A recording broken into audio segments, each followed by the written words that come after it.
Annyeonghaseyo. This interview was conducted as part of intercultural communication course to explore real-life experience of cross-culture interaction in a business context.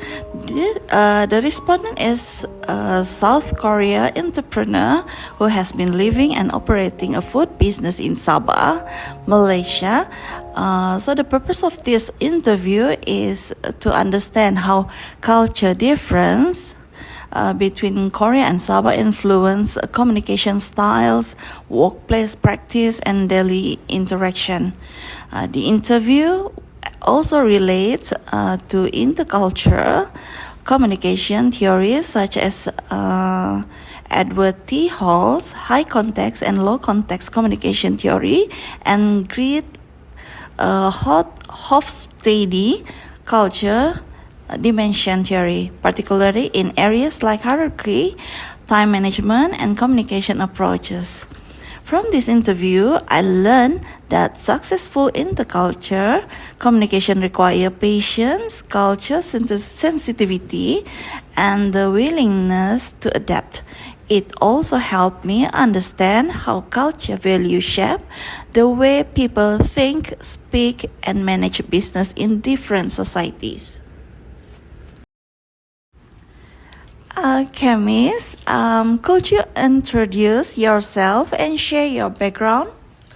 Hello, 안녕하세요. My name is Kim In-jae. I am from Busan, South Korea. I'm Korea. I work in the food and beverage industry for almost 10 years before moving to Sabah to open a restaurant Korea. Which part of Korea are you from? I'm from Busan, a port city in the southern part of Korea. So what was your occupation before coming to Malaysia? I was a restaurant manager at a Korean barbecue restaurant and was responsible for kitchen operation and staff training. How long have you been living and working in Sabah? I have been living in Kota Kinabalu since 2019. So what did you choose Sabah to work and open a business? I choose Sabah because I saw strong tourism potential, friendly local communities, and growing interest in Korean culture due to the influence of K-drama and K-pop. Okay, Miss Kim Min-jae. Can I call you Min-jae? Yes, can. Okay, we go to early experience and culture shock. What was the most surprising thing when you first arrived in Sabah? I was surprised by the ethnic and religious diversity in Sabah. I'm in Korea. Society is more homogeneous. Here I saw Malay, Chinese, Susun, and many other communities living together harmoniously. So, what were the main challenges you faced at the beginning? The biggest challenger was language. Although many people speak English, the communication style is different and not always direct as in Korea. Okay. Did you face communication difficulties initially? Yes, in Korea, business communication is usually first and straight to the point. In Sabah, customer often prefer casual conversation before discussion. The main Okay, have you experienced any culture misunderstandings? Yes, once I corrected an employer directly in front of others, which is common in Korean work culture. However, I later really realized the hair is made because embarrassment. So, how did you feel during your early period in Sabah?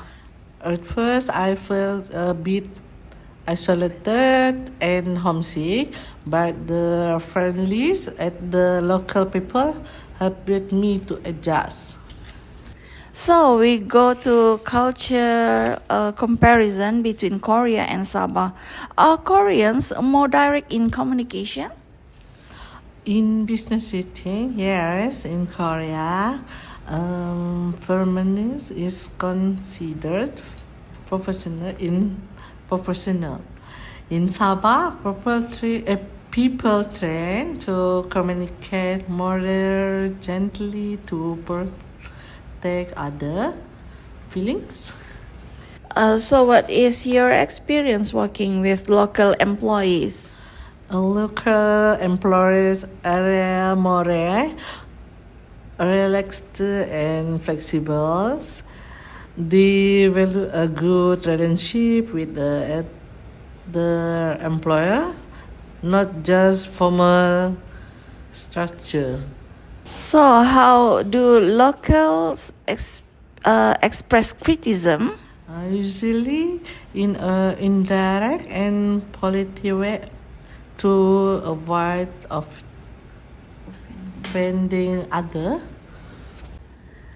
So, what is your experience working with local employees? Local employees are more relaxed and flexible.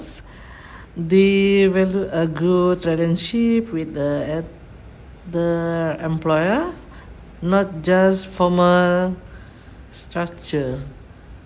Does Korean culture emphasize teamwork or individual achievement? Korean culture is strongly embrace teamwork and loyalty to the organization. Are there differences in time management? Yes, in Korea, punctuality is a very strict. In Sabah, time is more flexible, especially in social situations. So we got communication in business. So how has your experience been in local customers? Very positive, very. Sabah customer are friendly and often curious about Korean culture. Are customer expectation different? Yes, in Korea, customer emphasize speed and efficiency. In Sabah, customer appreciate atmosphere and friendly service. How do you adapt your communication style? I learned to use softer tone and smiley more often. I also learned basic bahasa Malaysia, words such as terima kasih and bah to connect better with customers. So have you faced conflict in business? There was once a misunderstanding about the level of spiciness in food. I learned to explain more clearly and ask for customer feedback.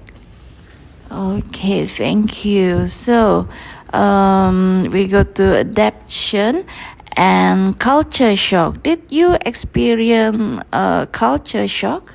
Oh, yes, especially regarding the more relaxed lifestyle compared to Korea.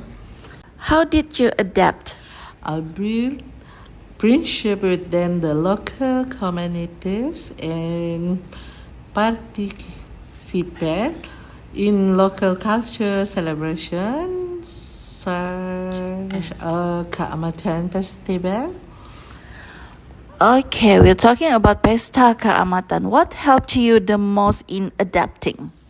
Support for local friends and my employees. Do you now feel comfortable living in Sabah? Yes, I consider Sabah my second home. Okay, so what is the most positive aspect of Sabah culture? The strong sense of community, the religions, tolerance. What local value have you learned to appreciate? Respect for diversity and living a balanced, simple life. What is the key to effective intercultural communication? Mutual respect, active listening, and avoiding assumption based and stereotypes. What advice would you give to other foreigners who want to do business in Malaysia? Or learn basic Bahasa Malaysia and understand local culture and religious sensitivities before starting a business. Okay, thank you very much.